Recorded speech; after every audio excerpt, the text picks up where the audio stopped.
Hey guys, it's Tastic here again. Welcome to another video review. So today I'll be reviewing the Mionix Castor gaming mouse. So I know this mouse has been out for a long time. I think it's been out for a year, in fact.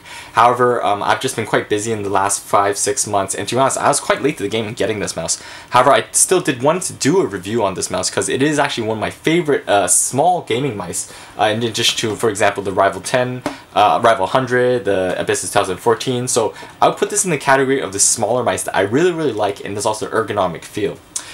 In terms of the background to this mouse, Mionix is a Swedish company, and they were famous for making their NAS and their Avier mice, which I actually have here as well, you can see. And it's actually quite a different profile. Like their original mice, the NAS and the Avier, they're fairly large, but the NAS, it was more of a glove grip kind, very ergonomic, very big.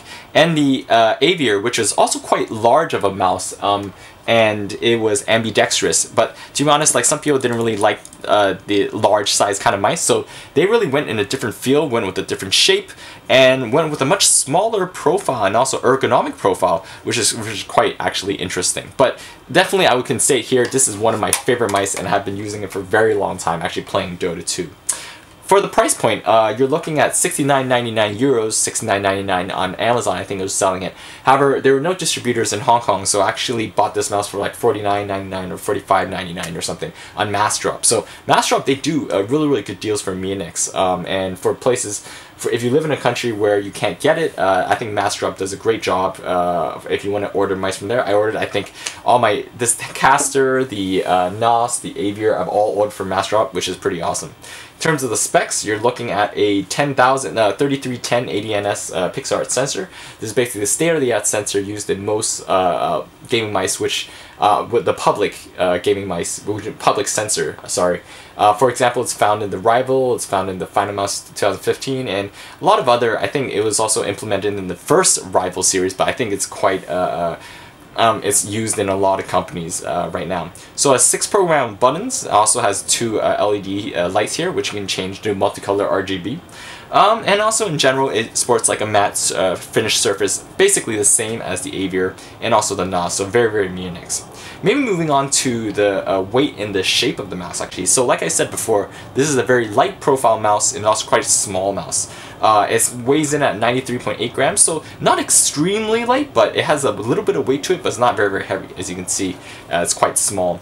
In terms of the dimensions, it's 122 by 70 by 40 millimeters. And for my hand, it's 19 centimeters from the tip to the base. I find this mouse is pretty awesome. You can palm grip it, you can claw grip it, you can fingertip grip it, depending on how large your hand is.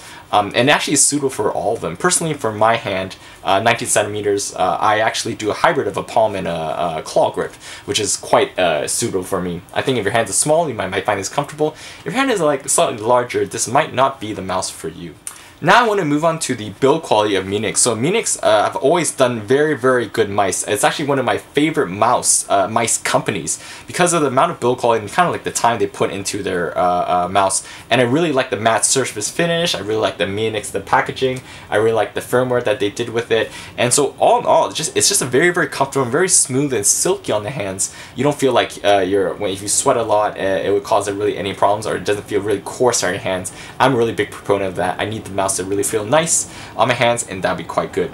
In terms of the shape, they did, like I said before, they did take quite a different style to it. It's ergonomic, it's fairly small. They have a light left thumb indentation over here, and for the ring finger and the pinky finger, they also had like a nice curvature area. So in a sense, it is kind of similar to the NAS. Like they have like space for you to rest both the thumb and the right ring finger and the pinky finger. However, it does feel more of a Death Adder feel. So the NAS is a glove grip. This is kind of like an ergonomic, almost like a Death Adder kind of grip.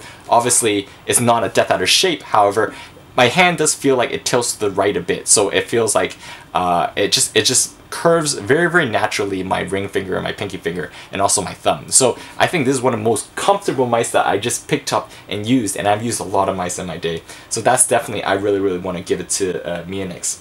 In terms of the firmware, like I said, it prefers great, and performance, last but not least, it does support the 3310. In terms of the tracking speed, and this is the probably one of the better performing public sensors right now out there, which a lot of companies are using. So in terms of the tracking, mass tracking speeds or polling rates at even 10,000 CPI, I think it's very, very stable. It doesn't drop counts, as you can see from these pictures here. So I think this is probably one of my favorite mouse, and also the sensor implementation is quite good. So overall, in conclusion, on the Mionix Castor, again, one of my favorite mice, very, very nice form factor, ergonomic form factor, easy to pick up. It's not an awkward kind of shape like the NAS, or even the Aviator to some extent. It was kind of awkward. But the mouse actually curves very, very naturally with your hand. For example, my hand, it just curves a little bit to the right and just fits on the grooves of the mouse. It is a smaller profile mouse, and you can get it for fairly cheap. So I think it's one of the best deal mice out there for gaming, to be honest. So definitely on one of my highest recommends, and I've been using it to play Dota for the past 3-4 months for quite a long time. So hope you guys liked this review.